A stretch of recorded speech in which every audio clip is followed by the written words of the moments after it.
Jamalpur Mymensingh highway রাস্তার নান্দিনা খড়খড়িয়া এলাকায় অবস্থিত messrs Shahida LPG filling station, যেখানে এলাকার স্থানীয় সিএনজি চালকেরা তাদের সিএনজি রাতে রেখে যান। বলা চলে এক ধরনের গ্যারেজের মতো। ভাড়া হিসাবে প্রতিদিন ৩০ টাকা করে জমা দেন সিএনজি চালকরা।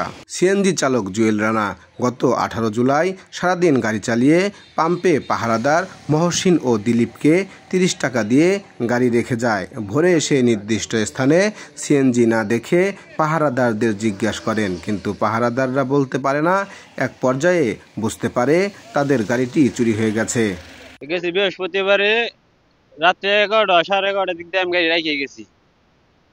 পরে আমি মহাজনের কাছে চাবি জমা টমা দিয়ে গেছি, সকালে বাইর করবো। পরে সকালে আর বাইর করে আমি সকালে উঠে আইছি, আর বাসায় আইছি। আর বাসায় আইসা পরে আর কাছে চাবি নিয়ে আমি পাম্পে আসছি, আসে দিয়ে গাড়ি নাই। পরে উল্টে আমি আর বাড়িতে গেছি যে মামা গাড়ি তো নাই পাম্পে। পরে মামার সাথে উঠে আইসা পাম্পে যে লোক গাড়ি যে কেটা ধাক্কা নিয়ে গেছে কইতে পারি না। এদিকে সিএনজির মালিক আতিক গাড়ি হারানোর কারণে অসহায় হয়ে পড়েছে। 3 সন্তান নিয়ে সিএনজির ভাড়ায় চলে তাদের সংসার। 1 সপ্তাহ পার হলেও সিএনজিটি এখনও উদ্ধার না হওয়ায় তাদের সংসার চলছে খুবই কষ্টের মধ্যে। 6-7 দিন ধরে স্যার আমার 3টা মেয়ে বোনাই, আমি না খায় না নিয়ে হয়েছি। এগোর কাছে আসছি, ওনারা আমার এই সেই বলে। আর কালকে আমার 50,000 টাকা আছে এই পাম্প কর্তৃপক্ষ থেকে, বলছে তুমি এটা মিডিয়ে যাও গা। আমি স্যার এই সম্পত্তি কিস্তি মিস্তি নিয়ে গাড়িটা তুলছি স্যার। আমি এখন কিভাবে এই সম্পত্তিটা পরিশোধ করবো?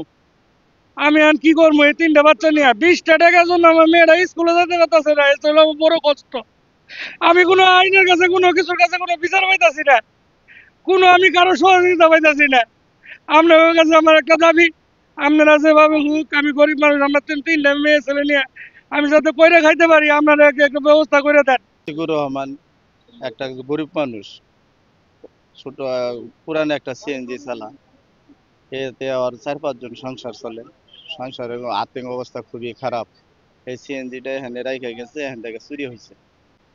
এখানে আর বিচার চাই আমরা। হঠাৎ করে বলতেছে যে গাড়ি চুরি হয়ে গেছে, রাইখা যায় গাড়ি। আরো অন্য লোকেরাও গাড়ি রাখছে, সবাই রাখে। ওনারা টাকা দিয়ে গাড়ি রাখে, ওনাদের ব্যাপার। ওনারা গাড়িটা দেখে রাখবো না?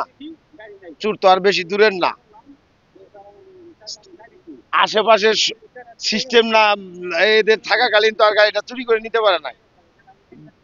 এটা যে কোনো একটা ব্যবস্থা করার দরকার। এইভাবে আরো গাড়ি চুরি হবে, চুরদের বাই করার দরকার। অপরদিকে মালিক পক্ষ থেকে 50,000 টাকা ক্ষতিপূরণ দিতে চেয়েছিল মালিক পক্ষ, তবে 50,000 টাকায় আতিকের কিছুই হবে না, যে কারণে এটির সমাধান হয়নি।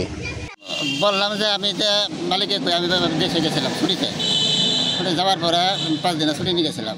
2 দিন পরে শুনলাম যে এখানে একটা গাড়ি হারাইছে, আতিকের গাড়ি হারাইছে। শুনছেন? বললাম তো শুনি নাই। আমি বাড়ির থেকে আবার গেছিলাম টাকা পরে, টাকা তো 3 দিন পরে আইলাম। আইসি পরে আসার সাথে আবার আতিকটা আইলো, বলে কাকা আপনার তো আসলেন না, আমার গাড়ির কি হয়ে গেছে। ভাবলাম শুনলাম আমি, হ্যাঁ হারাও তো দিয়ে করতে আছে যে গাড়ি, এটা তো সুন্দর তো দেওয়া লাগবো। মালিক পক্ষ থেকে 50,000 টাকা দিবে ছিলেন আপনারা? কালকে তো চাইছিল। পাম্পে সিকিউরিটি থাকার পরেও সিএনজি চুরি হওয়ার ঘটনায় এলাকা জুড়ে চাঞ্চল্যের সৃষ্টি হয়েছে।